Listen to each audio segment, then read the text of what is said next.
Everyone, welcome to future site. और आज की वीडियो में हम मैक्रो इकोनॉमिक्स का एक नया टॉपिक डिस्कस करेंगे। वो है क्लासिकल और केन्जियन इकोनॉमिस्ट्स में डिफरेंस। मैक्रो इकोनॉमिक्स को समझने के लिए इन कुछ जो इम्पोर्टेंट टॉपिक्स हैं, जैसे कि क्लासिकल और केन्जियन इकोनॉमिस्ट हैं, क्लासिकल और न्यू क्लासिकल्स हैं, और इसी तरीके से केन्जियन और जो न्यू केन्जियन इकोनॉमिस्ट हैं वो, और केन्जियन और मोनेटरिस्ट, ये जो different school of thought economics के, इनमें डिफरेंस को समझना बहुत ही ज़रूरी है मैक्रो इकोनॉमिक्स को समझने के लिए। इन्हें हम बेसिक टॉपिक्स बोल सकते हैं, तो इसीलिए इन टॉपिक्स को समझना बहुत ही ज़रूरी है। आज की वीडियो में हम क्लासिकल और केन्जियन इकोनॉमिक्स में डिफरेंस पढ़ेंगे, और आगे आने वाली वीडियो में हम बाकी के जो डिफरेंसेस हैं इकोनॉमिक्स में, उनको हम कवर करेंगे। ठीक है, तो ये वीडियो बहुत ही इंपॉर्टेंट रहने वाला है।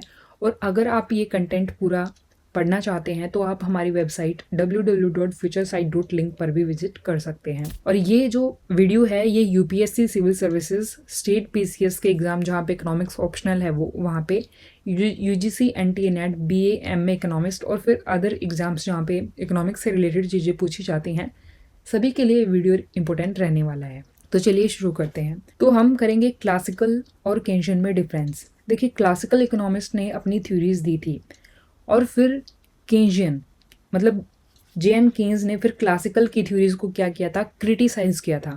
और उन्होंने न केवल क्रिटिसाइज किया, उन्होंने अपनी थ्योरीज भी दी थी, मतलब उन्होंने सॉल्यूशन भी प्रोवाइड करवाया था। ठीक है, तो चलिए एक एक करके इनमें डिफरेंस देखते हैं।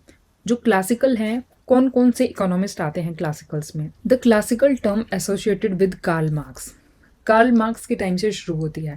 देखिए, कार्ल मार्क्स एक अर्थशास्त्री भी हैं, एक समाजशास्त्री भी हैं। इनका बहुत योगदान रहा है, कार्ल मार्क्स का भी। इन्होंने बहुत सारी थ्योरीज दी हैं। और इसी तरीके से जेएम केन्स ने भी हमें इकोनॉमिक्स में बहुत कुछ प्रोवाइड करवाया है, बहुत कुछ उनकी थ्योरीज ने हेल्प किया है। महामंदी के टाइम पे भी, जब 1930 का रिसेशन आया था, ग्रेट डिप्रेशन का टाइम था, तो वहाँ पे जेएम केन्स ने ही उसी टाइम पे अपनी थ्योरीज दी थी। ठीक है, तो क्लासिकल का टाइम शुरू होता है मेनली कार्ल मार्क्स के समय से। उसके बाद एडम स्मिथ, जिन्हें फादर ऑफ इकोनॉमिक्स भी बोला जाता है, उनकी जो थ्योरीज हैं वो भी क्लासिकल्स में ही आती हैं। रिकार्डो, जेएस मिल, जेबी से और माल्थस, इन सभी की थ्योरीज क्लासिकल इकोनॉमिक्स में आती है, और हम इन्हें डिटेल में कवर करेंगे आगे आने वाली वीडियोस में। देखिए, एडम स्मिथ ने क्या दी थी। एडम स्मिथ ने दिया था इनविजिबल हैंड का कॉन्सेप्ट। और दूसरा, जैसे जेबी से, जो कि फ्रेंच इकोनॉमिस्ट है, उन्होंने सेज लॉ ऑफ मार्केट दिया था। अब ये क्या होते हैं, हम इनको देखेंगे। देखिए, इनविजिबल हैंड का कॉन्सेप्ट क्या होता है। इनविजिबल हैंड का मतलब होता है, मतलब जो ना दिखाई दे। कुल मिला के क्लासिकल और केन्जियन का आपको एक सबसे मेन डिफरेंस समझना है, वो है गवर्नमेंट की इंटरवेंशन। इकोनॉमी में गवर्नमेंट की इंटरवेंशन जिसके खिलाफ थे, मतलब जिसको अवॉइड किया, जिसको नकारा क्लासिकल्स ने। वो कहते थे कि नहीं, इकोनॉमी में मार्केट कंडीशंस अपने आप प्राइस को और सब डिमांड और सप्लाई को सबको एडजस्ट कर लेंगी, गवर्नमेंट की कोई इंटरवेंशन की ज़रूरत नहीं है। दूसरी जगह केन्स ने कहा कि गवर्नमेंट की इंटरवेंशन की जरूरत है। एडम स्मिथ का इनविजिबल हैंड कहता है कि मार्केट में जो कंपटीशन है और जो प्रोड्यूसर्स का सेल्फ इंटरेस्ट है, मतलब जो प्रोड्यूसर्स हैं, माल को उत्पादित करते हैं, उनका खुद का प्रॉफिट, वो सभी चीज़ें इनविजिबल हैंड की तरह काम करती हैं। और ये सभी चीज़ें, प्रोड्यूसर्स का इंटरेस्ट और मार्केट का कंपटीशन, यही सब चीज़ों को तय करती हैं और मार्केट को रेगुलेट करती हैं। मतलब गवर्नमेंट इंटरवेंशन की कोई ज़रूरत ही नहीं है। इसी तरीके से जेबी से, जो कि एक फ्रेंच इकोनॉमिस्ट थे, उन्होंने कहा कि जो सप्लाई है वो अपनी डिमांड खुद क्रिएट कर लेगी, supply creates its own demand, ऐसा करके उन्होंने अपना सिद्धांत दिया था जेबी से ने। और दूसरी तरफ जेएम केन्स, केन्जियन इकोनॉमिक्स में आते हैं जेएम केन्स, जो कि गवर्नमेंट इंटरवेंशन को सही मानते थे और कहते थे कि गवर्नमेंट इंटरवेंशन बहुत ही ज़रूरी है। दूसरा डिफरेंस है इफेक्ट मतलब, देखिए, कोई भी इकोनॉमिस्ट, कोई भी अर्थशास्त्री जब अपनी थ्योरीज देता है तो उस पर उस टाइम पीरियड में क्या चल रहा था, पूरे ग्लोब में, पूरे वर्ल्ड में क्या स्थितियाँ चल रही थी, क्या सोशियो इकोनॉमिक कंडीशंस थी, उनका बहुत ही ज़्यादा इफेक्ट देखने को मिलता है। ठीक है, क्योंकि जैसी मार्केट कंडीशन वो देखेंगे वैसी ही फिर वो अपनी थ्योरीज बनाएंगे, उन्हीं को ध्यान में रखकर। ठीक है, तो ऐसी ही थ्योरीज बनाई जो क्लासिकल हैं। उस टाइम पे क्या क्या इवेंट्स चल रही थी, क्या क्या टाइम ड्यूरेशन थी। जब क्लासिकल्स ने अपनी थ्योरीज दी तो उन्होंने मेनली उस टाइम पे क्या हो रहा था, एंड ऑफ वेस्टर्न कैपिटलिज्म जो पश्चिम देशों में जो पूंजीवाद चल रहा था उसका तो अंत हो रहा था, और दूसरी तरफ इंडस्ट्रियल रिवॉल्यूशन की स्टार्टिंग का फेज था। इस फेज में जो थ्योरीज दी थी वो दी थी क्लासिकल्स ने अपनी थ्योरी। और दूसरी तरफ जेएम केन्स ने 1930 की जब महामंदी आई थी, 1930 का जब ग्रेट डिप्रेशन आया था, तो उस टाइम पे इन कंडीशंस को ध्यान में रखकर जेएम केन्स ने अपनी थ्योरीज दी थी। ठीक है, तो क्लासिकल्स पे किन इवेंट्स का इफेक्ट है? कैपिटलिज्म का एंड हो रहा था उस टाइम का और इंडस्ट्रियल रिवोल्यूशन का, और यहाँ पे जेएम केन्स पे ग्रेट डिप्रेशन का। ठीक है, अब ये वेस्टर्न कैपिटलिज्म क्या है? वेस्टर्न कैपिटलिज्म एक ऐसी इकोनॉमिक कंडीशन थी जहाँ पे जो मीन्स ऑफ प्रोडक्शन है, जितने भी मतलब प्रोडक्शन के साधन है, जैसे मशीन है, लैंड है, कुछ भी है, उन पे जो ओनरशिप थी वो प्राइवेट सेक्टर की थी। ठीक है, प्राइवेट ओनरशिप थी, गवर्नमेंट की कोई इंटरवेंशन वहाँ पे नहीं थी, और लोग सिर्फ अपने प्रॉफिट मेकिंग के लिए काम कर रहे थे। कोई ऐसा जनता की भलाई के लिए ऐसा कुछ काम नहीं कर रहा था। दूसरी थी इंडस्ट्रियल रिवोल्यूशन। इंडस्ट्रियल रिवोल्यूशन में क्या था कि यहाँ पे ब्रिटेन से इसकी शुरुआत हुई थी और बड़े पैमाने पर प्रोडक्शन होने लगा। ठीक है, और मशीन का यूज़ होने लगा था, लोगों को रोज़गार मिलने लगा, उनकी इनकम बढ़ी। तो ये एक ऐसा फेज़ था। ठीक है, तो इनके बीच में जो टाइम था, यहाँ पे थ्योरीज दी थी क्लासिकल्स ने, और इन्हीं का इफेक्ट था उन पर। ठीक है, तो ये जो दो बेसिस हैं, इनको समझना बहुत ही ज़रूरी है क्लासिकल और केन्जियन को समझने के लिए। तीसरा है फोकस जोन। जो क्लासिकल्स थे वो सप्लाई साइड इकोनॉमी पर उनका ज़्यादा ध्यान था। सप्लाई साइड इकोनॉमी का मतलब है कि आप सप्लाई पर ध्यान दो, मतलब चीज़ों को सिर्फ प्रोडक्शन करते रहो, वो अपने आप मार्केट में बिक जाएंगी। जैसे हमने देखा कि says law of market JBC ने जो दिया था, उन्होंने कहा था कि supply creates its own demand, मतलब आप सप्लाई करो चीज़ों को, प्रोडक्शन करो, डिमांड तो अपने आप क्रिएट हो ही जाएगी, ऐसा उनका मानना था। दूसरी तरफ जो केन्ज है वो कहते थे कि उन्होंने डिमांड साइड इकोनॉमी पर ज़्यादा फोकस किया। ठीक है, वो कहते हैं कि demand creates its own supply, कि डिमांड है वो अपने आप अपनी सप्लाई क्रिएट कर लेगी। मतलब अगर चीज़ों की डिमांड होगी तो लोग उसको प्रोड्यूस करेंगे।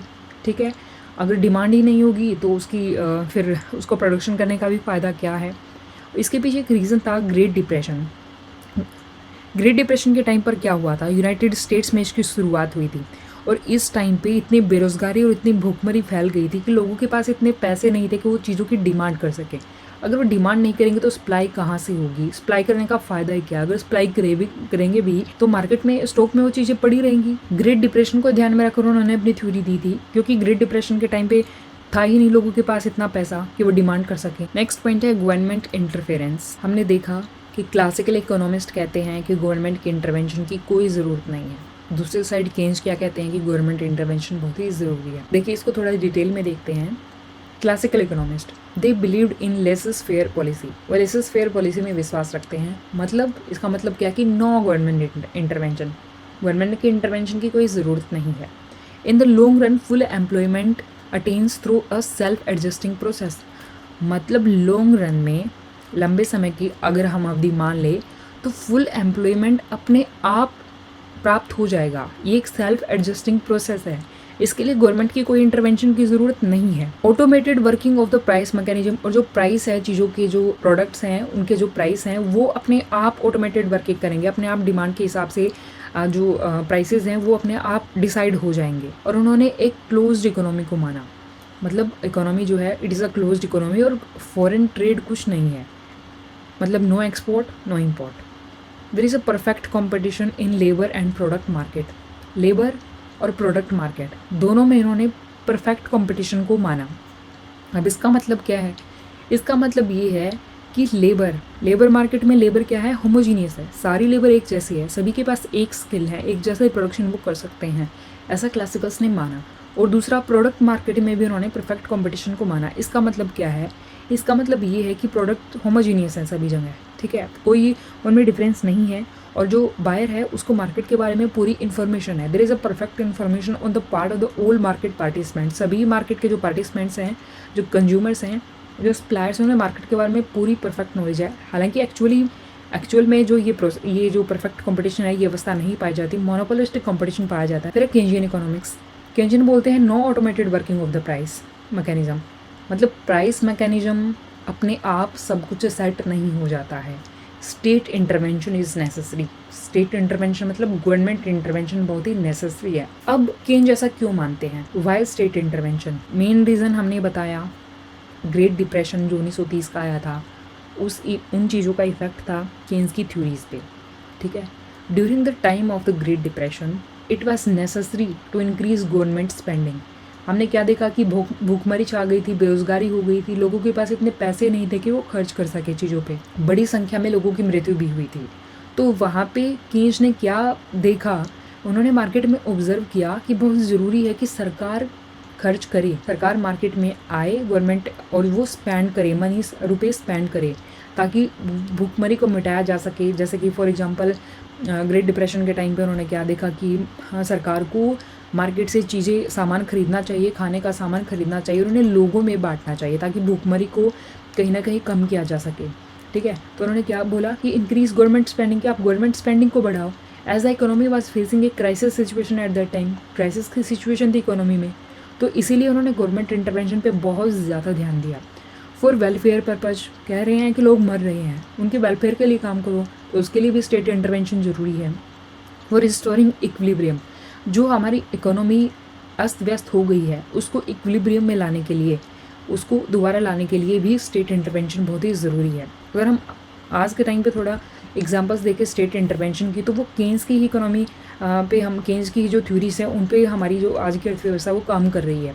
Government spendings to raise the level of economy, क्यों ज़रूरत पड़ती है स्टेट इंटरवेंशन की और क्या एग्जाम्पल्स हैं? To raise the level of economy, economy जो हमारी अर्थव्यवस्था, हमारी जीडीपी की ग्रोथ है उसको बढ़ाने के लिए स्टेट इंटरवेंशन की ज़रूरत है। दूसरा, जैसे कि मिनिमम वेजेस एक्ट 1948 है, वो भी किस में, वो वेज में, यही ये सरकार की ही इंटरवेंशन है कि सरकार मिनिमम वेजेस एक्ट ला रही है। किसके लिए? For welfare of the labour in India, India में जो लेबर है उसकी वेलफेयर के लिए, तो स्टेट की इंटरवेंशन हो गई एक तरीके से इकोनॉमी में। अलग है जैसे पब्लिक प्राइवेट पार्टनरशिप, जो चीज़ें गवर्नमेंट सेक्टर जैसे लॉस में जा रही थी, गवर्नमेंट जो PSUs हैं, तो उनको PPP मॉडल के तहत उनमें काम किया था कि जो है प्रॉफिट भी अर्न कर सकें और वो सर्वाइव कर सकें। नेक्स्ट डिफरेंस का पॉइंट है टाइम पीरियड। जो क्लासिकल्स हैं वो लॉन्ग रन को एज्यूम करते हैं। हमने देख लिया कि क्लासिकल्स बोलते हैं कि हम लॉन्ग रन के टाइम को मानेंगे। शॉर्ट रन में हालांकि थोड़ा बहुत अस्त व्यस्त चीज़ें हो सकती हैं, इन्फ्लेशन भी आ सकती है, लेकिन लॉन्ग टर्म में ऐसा नहीं होगा। लॉन्ग रन में चीज़ें अपने आप सही हो जाएंगी और फुल एम्प्लॉयमेंट की स्थिति आ जाएगी। Full employment can be attend in the long run, वही जो हमने अभी कहा।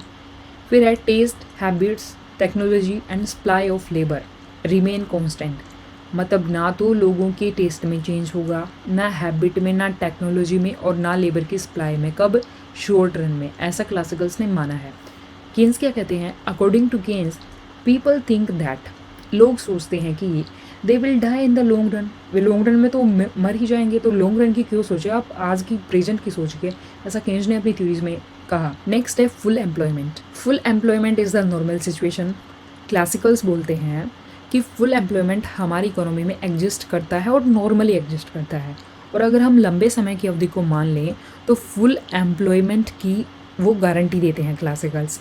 वो कहते हैं कि हाँ, हो सकता है कि शॉर्ट रन में कोई अनएम्प्लॉयमेंट हो जाए कुछ समय के लिए, बशर्ते कि जैसे कि कोविड-19 की, आज के टाइम पे कोविड-19 की पैंडेमिक चली आ रही है, वो वार की सिचुएशन हो जाए, या फिर ऐसी ही कोई इन्फ्लेशन की स्थिति आ जाए। अगर ये नहीं आएंगी शॉर्ट रन में, या अगर ऐसी स्थिति नहीं आएंगी, क्योंकि इनका तो बहुत लॉन्ग रन में भी बहुत ही इफेक्ट पड़ेगा, ऐसी स्थिति अगर नहीं आएंगी तो डेफिनेटली लॉन्ग रन में फुल एम्प्लॉयमेंट की स्थिति को प्राप्त किया जा सकता है, ऐसा क्लासिकल्स ने बोला। There is the existence of full employment in the long run without inflation, अगर इन्फ्लेशन नहीं है तो फुल एम्प्लॉयमेंट होगा।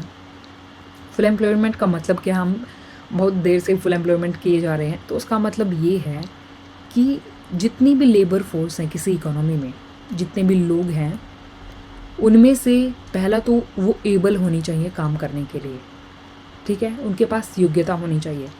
दूसरा विलिंग, उनकी इच्छा भी होनी चाहिए काम करने की। ऐसा नहीं है कि उन्हें योग्यता है और वो घर पे बैठे हैं और आराम करना चाहते हैं, वो काम नहीं करना चाहता, ऐसे नहीं होगा। तीसरा, एट अवेलेबल वेजेस, और जो उन्हें वेज मिल रही हैं उन पर वो काम करने के लिए तैयार हैं, तो उस स्थिति को हम बोलेंगे फुल एम्प्लॉयमेंट की स्थिति। तो केन्स ने क्या, तो जो क्लासिकल्स हैं उन्होंने क्या कहा कि फुल एम्प्लॉयमेंट अचीव हो जाएगा लॉन्ग रन में, ठीक है। तो देखिए, ये जो OX एक्सिस है, यहाँ पे आउटपुट दिखाया गया है और यहाँ पे प्राइस लेवल दिखाया गया है। ये AD एग्रीगेट डिमांड कर्व है और AS जो है वो supply curve, aggregate supply curve. और ये लॉन्ग रन की स्थिति में दिखाया गया कि लॉन्ग रन में एक टाइम पे ऐसा आएगा कि जो सप्लाई है वो एक हॉरिजॉन्टल लाइन हो जाएगी और यहाँ पे फुल एम्प्लॉयमेंट की स्थिति भी है। फुल एम्प्लॉयमेंट के बाद डिमांड अगर बढ़ती है, अगर एग्रीगेट डिमांड अगर बढ़ती है तो सिर्फ प्राइसेस इंक्रीज़ होंगे, ना कि सप्लाई। ऐसा नहीं है कि सप्लाई इस साइड इंक्रीज़ होगी, नहीं। क्यों? क्योंकि फुल एम्प्लॉयमेंट की स्थिति यहीं पे प्राप्त हो गई है। इसके बाद जो एग्रीगेट सप्लाई कर्व है ये एक वर्टिकल लाइन होगी, ये एक वर्टिकल लाइन होगी और इसमें कोई भी वृद्धि नहीं हो सकती क्योंकि सभी लोगों ने रोज़गार प्राप्त कर लिया है और इससे ज़्यादा जो है वो प्रोडक्शन नहीं बढ़ाया जा सकता, ऐसा क्लासिकल्स का मानना था। दूसरी तरफ जो केन्स हैं वो बोलते हैं कि नहीं, ऐसा नहीं है। फुल एम्प्लॉयमेंट तो सिर्फ एक स्पेशल सिचुएशन है जो कभी कभार आती है और नॉर्मली तो अंडर एम्प्लॉयमेंट की सिचुएशन रहती है। He rejected the normal automatic full employment in the long run. जो क्लासिकल्स की जो थ्योरीज थी उन्होंने कहा थी कि लॉन्ग रन में तो फुल एम्प्लॉयमेंट रहेगा ही, तो उसको इन्होंने क्या किया, रिजेक्ट किया केन्स ने। देखिए जो डायग्राम है ये केन्स की थ्योरीज पर आधारित है। यहाँ पे इक्विलिब्रियम की स्थिति है और यहाँ पे फुल एम्प्लॉयमेंट की स्थिति है और आप देख सकते हैं कि अगर डिमांड बढ़ रही है तो यहाँ से आपकी सप्लाई भी बढ़ रही है और केन्स कहते हैं कि फुल एम्प्लॉयमेंट जो है सिर्फ एक स्पेशल सिचुएशन है जो कभी कभार ही आती है। जैसे ये फुल एम्प्लॉयमेंट की स्थिति है तो ये स्थिति ये बोलते हैं ये कभी कभार ही आएगी और ये नहीं बनी रहेगी। मेन तो ये रहेगी अंडर एम्प्लॉयमेंट की स्थिति, अंडर एम्प्लॉयमेंट की सिचुएशन। अगला है price level and out. Under full employment aggregate supply curves will be vertical line. अभी हमने ऊपर कर्व में देखा। Equilibrium will be at AS is equal to AD, मतलब जब aggregate supply aggregate demand curve के बराबर होगी, एग्रीगेट सप्लाई एग्रीगेट डिमांड के बराबर होगी तो वहाँ पे इक्विलिब्रियम होगा। ये भी हमने चित्र में देख लिया। आफ्टर फुल एम्प्लॉयमेंट के बाद only prices and demand would increase but output and employment remain constant. ठीक है कि सिर्फ प्राइसेस ही बढ़ेंगे, सप्लाई ज़्यादा नहीं बढ़ेगी। सप्लाई नहीं बढ़ सकती, सिर्फ प्राइसेस ही बढ़ेंगे, सप्लाई नहीं बढ़ेगी। Here AS is perfectly inelastic to price, ही हमने देखा कि वो एक वर्टिकल लाइन हो जाएगी। According to Keynes with increase in aggregate demand, मतलब अगर एग्रीगेट डिमांड अगर बढ़ेगी तो there will be increase in prices, prices में भी इंक्रीज होगा, एम्प्लॉयमेंट में भी होगा और आउटपुट में भी, तीनों में ही होगा। यहाँ पे इन्होंने क्या कहा कि सिर्फ प्राइसेस बढ़ेंगे, इन्होंने तीनों को कहा कि तीनों चीज़ें बढ़ेंगी, आउटपुट भी, प्राइसेस भी और एम्प्लॉयमेंट भी। इन इफेक्टिव डिमांड, मतलब जब इक्विलिब्रियम की स्थिति होती है, entrepreneurs get only normal profit.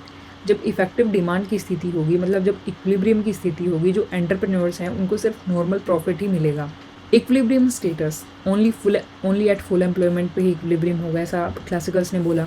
और केन्स कहते थे कि can be at full employment पर भी इक्विलिब्रियम हो सकता है, अंडर एम्प्लॉयमेंट पर भी और ओवर फुल एम्प्लॉयमेंट पर भी, तीनों ही लेवल पर इक्विलिब्रियम हो सकता है, ऐसा केन्स ने कहा।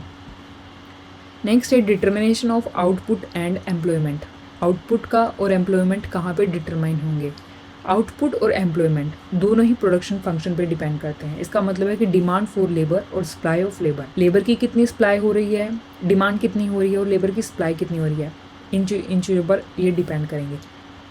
लेकिन केन्स बोलते हैं कि आउटपुट तो फंक्शन है एम्प्लॉयमेंट का, मतलब जितना एम्प्लॉयमेंट होगा, जितनी लेबर काम करेगी उसके हिसाब से आउटपुट होगा।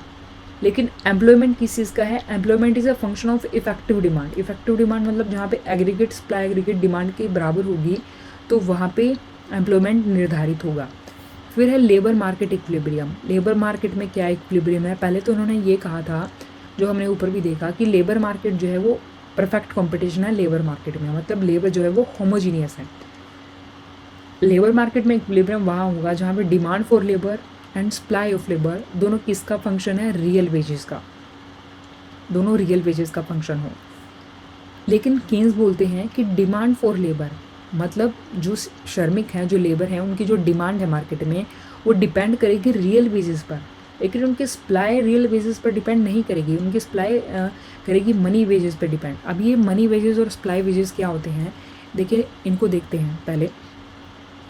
देखिए मान लीजिए कि एक कोई श्रमिक है, उसको काम के बदले 500 रुपये मिलते हैं, तो ये 500 रुपये क्या हैं? ये उसके मनी वेजेस हैं। लेकिन जब वो इन 500 रुपयों को लेकर मार्केट में जाता है वो सामान परचेज करने के लिए, और वो उनका कुछ परचेज़ करता है, कुछ ख़रीदता है, तो वो तब वहाँ पे उसकी परचेजिंग जो पावर है उसको पता चलती है किसकी? उन रुपयों की, कि उन रुपयों की कितनी परचेजिंग पावर है, इन 500 रुपयों से वो कितनी चीज़ें खरीद सकता है। तो यही जो परचेजिंग पावर है यही उसकी रियल वेजेस है। ठीक है। अब मान लीजिए कि 2021 में किसी श्रमिक की 500 रुपये थी मनी वेजेस और 2022 में भी 500 रुपये ही थी, लेकिन ये तो मनी वेजेस है, लेकिन रियल वेजेस मतलब कि पहले तो वो 2021 में 500 रुपये से 10 किलोग्राम क्या खरीदता था, चावल खरीदता था, ऐसा मान लीजिए। और 2021 में 22 में क्या हुआ, जैसे पेंडेमिक की स्थिति आ गई, कोविड-19 आ गया, इन्फ्लेशन आ गया, तो उस वजह से क्या हुआ कि जो ये चावल है वो 8 किलो ही आए। कितने के? 500 रुपये के 8 किलोग्राम चावल ही वो खरीद पाया। पहले कितने खरीदता था? 500 रुपये के 10 किलोग्राम, अब 8 किलोग्राम। मतलब क्या है कि उसकी जो रुपये हैं वो 500, उनकी परचेजिंग पावर कम हो गई। ठीक है, वो 2 किलो जो गेहूँ है उसे खरीदने के लिए 2 किलो चावल अलग खरीदने के लिए उसे अलग पैसे देने पड़ेंगे। ठीक है, तो ये किस वजह से हुआ? इन्फ्लेशन की वजह से। तो यही है, मतलब उसकी मनी वेजेस तो सेम रही, लेकिन रियल वेजेस यहाँ पर क्या हो गई? कम हो गई। ये है रियल वेजेस और मनी वेजेस। ठीक है, तो रियल वेजेस मतलब ये वाली वेजेस, इस पर क्लासिकल्स के अकॉर्डिंग डिमांड फॉर लेबर और सप्लाई ऑफ लेबर डिपेंड करती हैं, लेकिन जो केन्स है वो बोलते हैं कि डिमांड फॉर लेबर मतलब लेबर की डिमांड किस पर डिपेंड करेगी? रियल वेजेस पर, मतलब इस पर, और सप्लाई मनी वेजेस पर। ठीक है, तो ये इसमें डिफरेंस था। आई होप आपको टॉपिक्स समझ में आ रहे हैं, पॉइंट्स क्लियर हो रहे हैं। अगर आपको ये वीडियो अच्छा लग रहा है तो प्लीज़ इसको लाइक करें, शेयर करें और चैनल को सब्सक्राइब करें, ताकि आप और ऐसे ही इंपॉर्टेंट वीडियो चाहते हैं इकोनॉमिक्स की। नेक्स्ट पॉइंट है wage and price flexibility. Wage and price flexibility मतलब इसका मतलब ये है कि wage and price are perfectly flexible. Wage और प्राइसेस सभी के सभी परफेक्टली फ्लेक्सिबल हैं, मतलब उनमें लोचशीलता है, वो कम या ज़्यादा किए जा सकते हैं। Money wages and real wages are directly related and proportional, कि मनी वेजेस और रियल वेजेस दोनों ही डायरेक्टली रिलेटेड हैं और प्रोपोर्शनल है। इसका मतलब ये है कि अगर मनी वेजेस बढ़ेगी तो रियल वेजेस भी बढ़ेगी, ये इसका मतलब होता है। पीगू बोलते थे कि a cut in money wage, कि मनी वेज में अगर हम थोड़ी कमी कर दें किसी एक श्रमिक की भी, could achieve full employment in the capitalist economy. तो कैपिटलिस्ट इकोनॉमी में फुल एम्प्लॉयमेंट प्राप्त किया जा सकता है, ऐसा बोलते हैं प्रोफेसर पीगू। देखिए वोल इकोनॉमी, अगर हम पूरी इकोनॉमी की बात करें, पूरी इकोनॉमी में अगर मनी वेज कम कर दी जाएंगी, जैसे देखिए ये श्रमिक हैं अलग अलग, अगर इनकी थोड़ी थोड़ी सी भी मनी वेजेस कम कर दी जाए और एक नया श्रमिक लगा लिया जाए तो इसको भी कुछ ना कुछ वेजेस मिलेंगी, तो इसी तरीके से एम्प्लॉयमेंट अचीव किया जा सकता है। तो एम्प्लॉयमेंट बढ़ेगा, मतलब एक और श्रमिक को रोज़गार मिल गया। तो ऐसा ही बोलते थे पीगू और मतलब सभी के सभी क्लासिकल इकोनॉमिस्ट, कि अगर थोड़ा थोड़ा सा भी सभी जो लेबर हैं, सभी जो श्रमिक हैं, उनके मनी वेज को थोड़ा थोड़ा कम किया जा सकता है, तो सभी लोगों को एक टाइम ऐसा आएगा कि पूरी इकोनॉमी में सभी लोगों को रोज़गार मिल जाएगा और फुल एम्प्लॉयमेंट की स्थिति जो है प्राप्त हो जाएगी। दूसरी side Keynes refuted this contention. Keynes इस स्थिति को मना करते हैं, वो बोलते हैं कि अगर हम सिंगल इंडस्ट्री के लेवल पर बात करें तो ठीक है, तो मनी वेजेस को कट करके एम्प्लॉयमेंट बढ़ाया जा सकता है, लेकिन अगर हम पूरी इकोनॉमी में ऐसा करेंगे तो कट इन मनी वेजेस को कट करने से एम्प्लॉयमेंट फॉल हो जाएगा, एम्प्लॉयमेंट कम हो जाएगा, लोग काम को छोड़ना स्टार्ट कर देंगे। ठीक है, देखिए इन्होंने कहा कि वेज कट होगा तो क्या होगा, अब अगर लोगों की आमदनी कम होगी तो डिमांड तो कम होगी ना, डिमांड कम होगी तो सप्लाई ज़्यादा रह जाएगी और डिमांड एग्रीगेट डिमांड कम रह जाएगी। अगर सप्लाई ज़्यादा है डिमांड कम है, इसका मतलब क्या है कि स्टॉक में ऑलरेडी माल है, तो ज़्यादा और प्रोड्यूस करने की ज़रूरत ही नहीं है, क्योंकि जो पहले ऑलरेडी है वो तो बिका नहीं है पूरा। तो फॉल इन प्रोडक्शन में कमी आएगी इस तरीके से। अगर प्रोडक्शन में कमी आई तो लेस डिमांड ऑफ लेबर। अब चीज़ों को उत्पादित ही नहीं करना है तो लेबर की क्या ज़रूरत है, लेस डिमांड ऑफ लेबर होगी तो क्या होगा, अनएम्प्लॉयमेंट होगा। तो ऐसा मानते हैं केन्स। वहीं दूसरी साइड क्लासिकल्स क्या बोल रहे थे कि वेज कट करो तो कॉस्ट कम होगी और फॉल इन प्राइसेस, तो प्राइस भी कम होंगे चीज़ों के, और इसी तरीके से प्राइस कम होंगे तो राइज इन डिमांड बढ़ेगी और इंक्रीज इन प्रोडक्शन, डिमांड बढ़ेगी तो उसको पूरा करने के लिए प्रोडक्शन भी ज़्यादा करना पड़ेगा और rise in demand of labour, और उस प्रोडक्शन के लिए लेबर की डिमांड भी होगी और इस तरीके से फुल एम्प्लॉयमेंट अचीव किया जा सकता है। ये कहानी थी क्लासिकल्स की और केन्शियन की। फिर है रोल ऑफ मनी। दोनों ने मनी के रोल को भी अलग अलग बताया है। देखिए ये सभी पॉइंट्स बहुत ही ज़रूरी हैं मैक्रो इकोनॉमिक्स को समझने के लिए, और क्लासिकल और केन्शियन के हमने जितने भी अलग अलग अभी तक पॉइंट पढ़े हैं सब पर अलग अलग क्वेश्चंस भी बनते हैं। अगर हम यूपीएससी ऑप्शनल की बात करें या फिर एनटीए नेट में किसी भी एग्जाम्स में करें तो इन सभी पॉइंट्स को क्लियर करना बहुत ही ज़रूरी है। ठीक है, रूल ऑफ मनी। क्लासिकल्स बोलते हैं money is neutral, money neutral है and money has a neutral effect on the economy, और उसका कोई इफेक्ट नहीं पड़ता इकोनॉमी पे। इन थ्योरी ऑफ वैल्यू, अपनी थ्योरी ऑफ वैल्यू में जो क्लासिकल है वो कंसिडर करते हैं कि output, employment and rate of interest are determined by real forces. उत्पादन है, रोजगार और जो रेट ऑफ इंटरेस्ट है वो डिटरमाइंड होते हैं रियल फोर्सेस पर। रियल फोर्सेस मतलब डिमांड और सप्लाई पर, नॉट बाय मॉनेटरी फैक्टर्स। वो मॉनेटरी फैक्टर्स पे डिपेंड नहीं होती हैं। दूसरी साइड केन्स बोलते हैं, Keynes developed monetary theory of interest. उन्होंने थ्योरी ऑफ इंटरेस्ट डेवलप करी और वो कहते हैं कि आउटपुट, एम्प्लॉयमेंट और interest rate as a monetary phenomena. Output, employment और जो ब्याज की दरें हैं, इंटरेस्ट रेट हैं, वो सभी के सभी मौद्रिक फेनोमेनन हैं, ठीक है।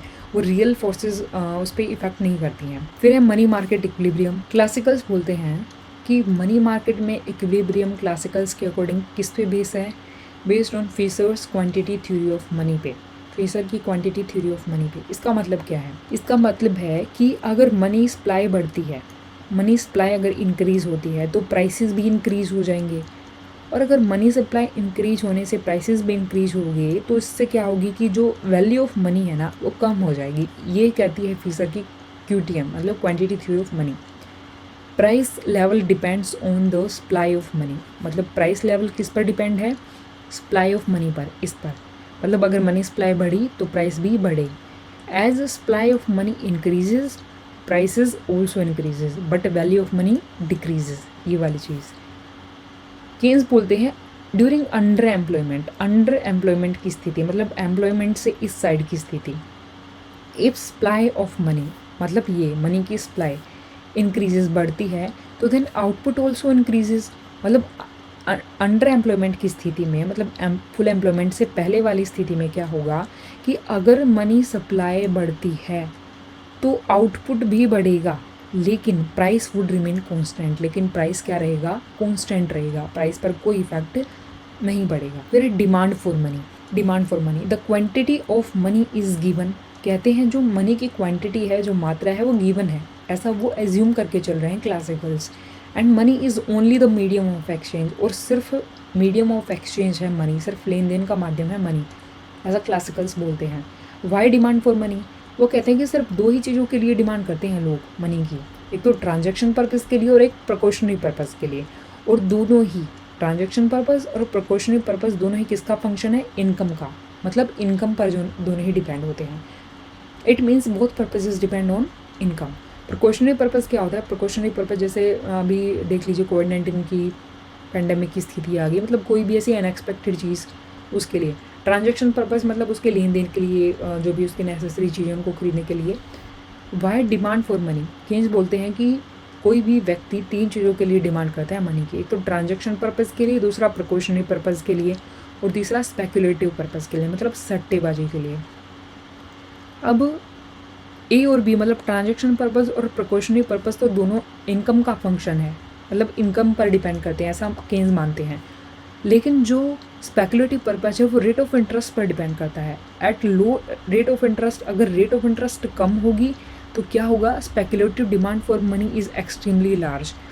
तो स्पेकुलेटिव डिमांड फॉर मनी क्या होगा? बहुत ज़्यादा होगा, और ये लिक्विडिटी ट्रैप की स्थिति आ जाएगी। लिक्विडिटी ट्रैप केन्स ने जो दिया था उसको हम किसी और वीडियो में डिटेल में कवर करेंगे। अगला है determination of rate of interest. Rate of interest कैसे डिटरमाइन होंगे? Rate of interest is determined where savings and investments are equal. Keynes बोलते हैं जहाँ पे सेविंग्स और इन्वेस्टमेंट बराबर होंगी वहीं पे रेट ऑफ इंटरेस्ट निर्धारित होगी। लेकिन केन्स बोलते हैं कि rate of interest is determined where demand for money and supply for money बराबर होंगे। ये किस पे था? सेविंग्स और इन्वेस्टमेंट पे। ये डिमांड फॉर मनी और सप्लाई ऑफ मनी जहाँ पे बराबर होंगे वहाँ पे रेट ऑफ इंटरेस्ट निर्धारित होगी अकॉर्डिंग टू केन्स। फिर good market equilibrium. Total output of the economy is divided between consumption and investment. Classicals बोलते हैं कि जितना भी आउटपुट होगा, जितना भी प्रोडक्शन होगा किसी भी इकोनॉमी में, वो दो चीज़ों में बट जाएगा। मतलब हम प्रोडक्शन आउटपुट को यहाँ पे जीडीपी से मान के चलते हैं कि पूरा जीडीपी मतलब पूरी नेशनल इनकम। क्लासिकल्स बोलते हैं कि पूरी की पूरी नेशनल इनकम या फिर पूरा का पूरा आउटपुट दो भागों में डिवाइड होगा, या तो लोग उसको कंज्यूम कर लेंगे या फिर इन्वेस्ट कर लेंगे। It means zero saving. उन्होंने जीरो सेविंग का कॉन्सेप्ट दिया। उन्होंने कहा अगर लोग सेव भी कर रहे हैं तो उसको अल्टीमेटली वो क्या करेंगे, इन्वेस्ट कर देंगे, वो अपने पास सेव नहीं रखेंगे। एंड गुड मार्केट इक्विलिब्रियम में कब होगा, जब ये स्थिति प्राप्त हो जाएगी, मतलब सेविंग इन्वेस्टमेंट के बराबर हो जाएगी। मतलब लोगों ने अगर थोड़ा बहुत सेव भी किया है तो वो उसको पूरा इन्वेस्ट कर देंगे। मतलब जीरो सेविंग की स्थिति पर जब वो पहुंच जाएंगे तब गुड मार्केट में इक्विलिब्रियम हो जाएगा अकॉर्डिंग टू क्लासिकल्स।